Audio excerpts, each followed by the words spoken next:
Hi everyone, welcome back to Misinformation in Science and Society. Here to listen, not to judge. I'm your host Annie, and today with us we have Sara Yu, who is a communications professor at the University of Utah. So could you please introduce yourself just a little bit and what do you do? Sure, yeah. I'm Sara Yo. I'm an associate professor in the Department of Communication, and I am a science communication researcher. So I think about how people form opinions and attitudes about science issues based on what they see in media. And I currently have research projects on how emotion and humor influence how we think about science, and also have a collaboration with PBS Digital Studios where we're thinking about expanding the audience for science. Yeah, for sure. So why did you choose this career initially? I actually eventually did, Mm. but I started out as an oceanography student. I have a bachelor's degree in oceanography, Oh. and I minored in chemistry. I thought I was going to be a chemical oceanographer, actually. Mm-hmm. So I got my oceanography bachelor's degree at Hawaii Pacific University on Oahu. And then I went to the University of Hawaii at Manoa in the oceanography program where I got my master's degree. I did microbial oceanography, so microbial ecology, thinking about how microbes in the surface oceans react to disturbances. Mm-hmm. Um, so then I moved to the University of Wisconsin-Madison actually as an environmental engineering student. Mm-hmm. And I was going to study the same thing, right? Microbial ecology in aquatic systems, just freshwater aquatic systems, because obviously there's no ocean in Wisconsin.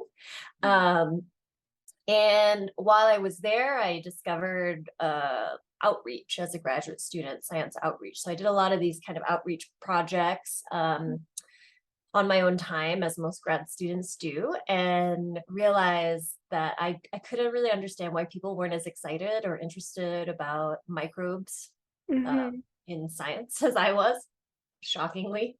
And so I took a class in science communication, and I ended up really enjoying it. And then I volunteered to do some of the research and I just really found what I wanted to do. So I got a second master's degree in science communication, and my PhD is in mass communications from the University of Wisconsin. Yeah. So Yeah. I guess I kind of like found this on my way, right? Mm-hmm. Yeah, for sure. That's pretty cool. So, what's your favorite part of what you do now? Like a specific part? Oh, well, my favorite part of what I do now is the research, right? So I do primarily survey research and experiments embedded in surveys around strategic science communication. So how can we use specific strategies and tactics to communicate science in a way that achieves a goal for us, right? Mm-hmm. So depending on what your goal is with science, um, and how you communicate your research or your science, right? We try to think about strategies and tactics that can help you achieve that. Yeah. So why do you think that truth is like so important, and why do you think misinformation is such a big issue right now? Um, oh, that's a really big question, actually, Annie. So I also my former grad student Megan mentioned that you'd spoken with her. She's a Yeah. faculty member at UVU. Mm-hmm. Yeah, I So did. nice. So why do I think misinformation is such a big problem right now? Well, I mean, there's a couple of things happening, right? The media environment is very different. You probably don't remember a media environment where there wasn't instant access to information on a mobile device that you have. But, for some of us, that was true, right? So that's quite different now. Technologies are different. So there's um, immediate access, and you can also curate your own media feeds, right? The what you see is tailored entirely for you, right? Mm. So I can ignore. I recently discovered how amazing Lizzo is, by the way. So I can ignore all kinds of public affairs news and just focus on Lizzo information, right? Or Mhm. cats. And so Yeah. I can curate my own media feed. And in addition to the filters that I put on it, right? So the curation that I do, um, the algorithms right, also curate. So there are these sort of media-centric filters and then my audience-centric filter that I put on it, right? Mm-hmm. So I'm able to pick and choose. I'm able to be selective about what information I read. That helps with the proliferation of misinformation. Mm-hmm. Um, Also, a lot of misinformation is kind of designed, a lot of it looks quite legitimate, right? Mm-hmm. There's a lot of, strategies that are used behind misinformation that really tap into how we process information as human beings, Uh-huh. right? So a lot of it is very emotional, right? Mm-hmm. Um, Whereas a lot of science information tends to be maybe quite dry or not as exciting, right? Yeah. And so, these are sort of all of these factors play into why misinformation is such a big deal, right? And Mm-hmm. again, with new media technologies, you're able to share this kind of information so quickly, and there's different platforms on which you can disseminate it, right? And so that's Mm-hmm. kind of a big part of it. But in addition to that, there's also, there are places in the United States that are news deserts, right? Where there is no longer really any local news, and where you get your information from is online, Uh-huh. right? And so when, local news goes away, when science journalism goes away, and there aren't many science specialists left anymore, right? A lot of people who write about science are generalists. Mm-hmm. Then, all of these kind of combine to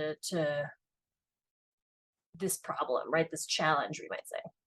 And Yeah. there's different kinds of misinformation, right? We talk about misinformation, but we also talk about disinformation. So misinformation is kind of the unintentional, types of misinformation where the intention is not to cause harm. It's just, I don't know that this is inaccurate, right? Mm-hmm. Versus disinformation, where there is intent to um, mislead. Yeah. Yeah, that makes sense. So, what would you say the worst type of misinformation is, like, about what? Or disinformation, either way.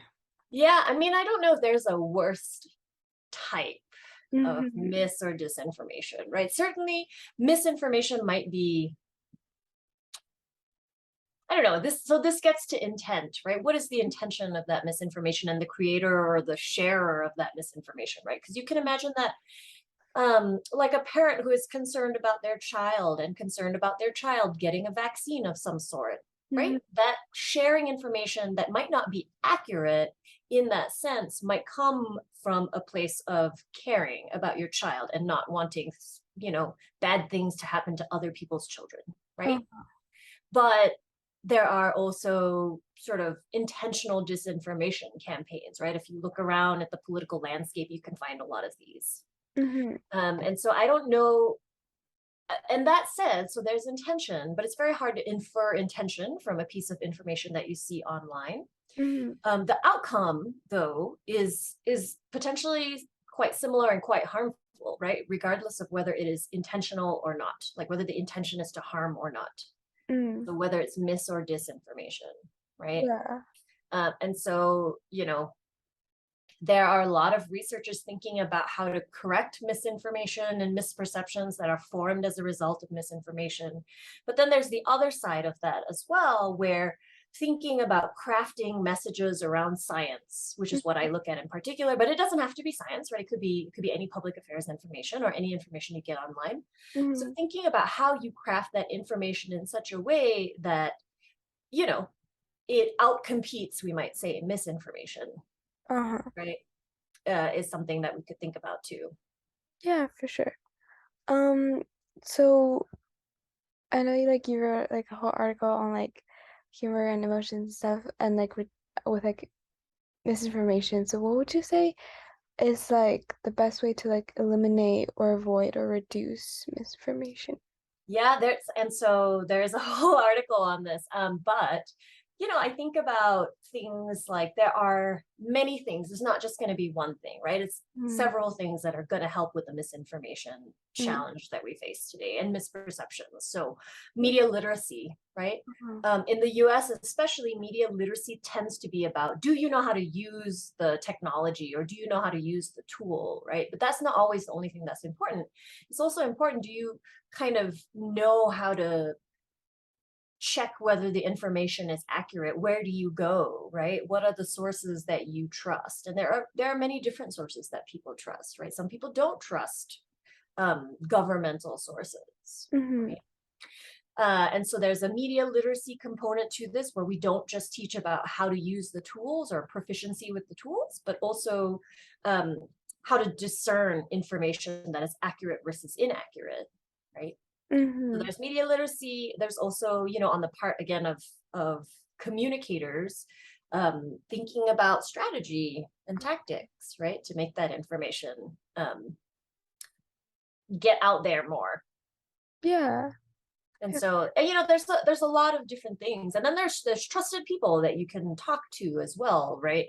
When we think about science, most Americans actually don't know a scientist, right? So scientists are very sort of far away and like, are they real people? I don't know. They're just someone in a white coat in a lab, right? Uh-huh. And so, part of the challenge too is getting more people into science, right? And Mm-hmm. especially more people from diverse communities into science that can then act as ambassadors to those communities, or right.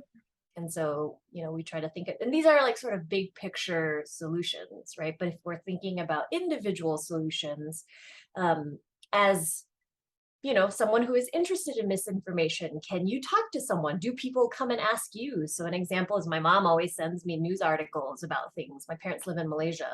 Mm-hmm. I'm from Malaysia. And so my parents live in Malaysia, and they always send me articles about things that are from some random source on the internet. And they're like, is this real? And I'm like, I don't think so. you Uh-huh. know? Yeah.